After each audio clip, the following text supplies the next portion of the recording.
Assalamualaikum warahmatullahi wabarakatuh. Perkenalkan, saya Ahmad Khain dari SMA Negeri 1 Babat, calon guru penggerak angkatan 7. Di sini akan menyampaikan demonstrasi konseptual pendidikan yang berpihak pada murid, pemikiran filosofis Ki Hajar Dewantara, yaitu tentang sekolah arisan. Di mana sekolah arisan ini adalah aktif, religius, inklusif, sederhana, among, nasionalis. Ini adalah salah satu desain strategi dalam mewujudkan pemikiran Ki Hajar Dewantara, pendidikan yang berpihak pada murid. Filosofi pendidikan Ki Hajar Dewantara yaitu ing ngarsa sung tulodo ing madya mangun karsa tutwuri handayani. Ing ngarsa sung tulodo bisa dimaknai bahwa yang namanya pendidikan harus senantiasa membawa kebaikan yang ditunjukkan melalui perilaku daripada insan-insan pendidikan. Kemudian, ing madya mangun karsa, di tengah harus bisa membangkitkan semangat. Bisa dimaknai bahwa pendidikan harus mampu membangkitkan semangat manusia Indonesia untuk senantiasa berkarya demi kemajuan negara dan bangsa.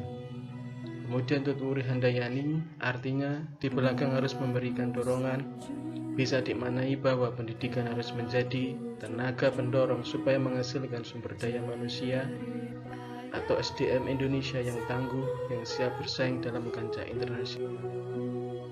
Pendidikan menuntun kodrat anak, ada dua, kodrat alam dan kodrat zaman.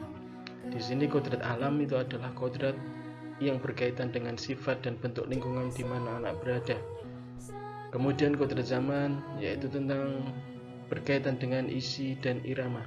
Jadi ketika kita saat mendidik anak harus disesuaikan dengan kodrat alam maupun kodrat zaman. Ki Hajar Dewantara mengelaborasi pendidikan terkait kodrat alam dan kodrat zaman, di mana dijelaskan dalam melakukan pembaruan yang terpadu, hendaknya selalu diingat bahwa segala kepentingan anak-anak didik, baik mengenai hidup diri pribadinya maupun hidup kemasyarakatannya, jangan sampai meninggalkan segala kepentingan yang berhubungan dengan kodrat keadaan, baik pada alam maupun zaman. Sementara itu, segala bentuk isi dan irama, yakni cara mewujudkannya, hidup dan penghidupannya seperti demikian, hendaknya selalu disesuaikan dengan dasar-dasar dan asas-asas hidup kebangsaan yang bernilai dan tidak bertentangan dengan sifat-sifat kemanusiaan. Implementasi di sekolah sesuai dengan pemikiran Ki Hajar Dewantara. Di sini di sekolah saya sesuai tadi sekolah arisan. Yang pertama aktif, di sini aktif di dalam pembelajaran. Jadi siswa diberikan kebebasan untuk belajar namun tetap untuk dipantau. Yang kedua, religius dalam pembiasaan. Di sini siswa dibiasakan untuk selalu religius, terutama di dalam memulai pembelajaran atau di dalam 1 minggu sekali untuk melaksanakan, misalnya di sini adalah khatmil Quran. Kemudian inklusif dalam pergaulan. Di dalam pergaulan seluruh siswa harus bisa berteman dengan siapapun tanpa mempedulikan perbedaan yang ada. Terus kemudian sederhana dalam bersikap dan berpenampilan. Seluruh siswa harus memakai seragam sesuai dengan aturan, tetap sederhana dan rapi sesuai dengan aturan yang berlaku. Terus ada among dalam pendidikan. Di sini guru tetap mengemong atau membina murid di dalam pendidikan agar selain murid itu merdeka, tetap dalam bantuan guru. Selanjutnya nasionalis dalam keseharian. Di sini minimal setiap hari Senin murid diajak untuk upacara guna menanamkan nilai nasionalis dalam diri murid sesuai dengan konsep pemikiran Ki Hajar Dewantara. Tantangan penerapan pemikiran Ki Hajar Dewantara.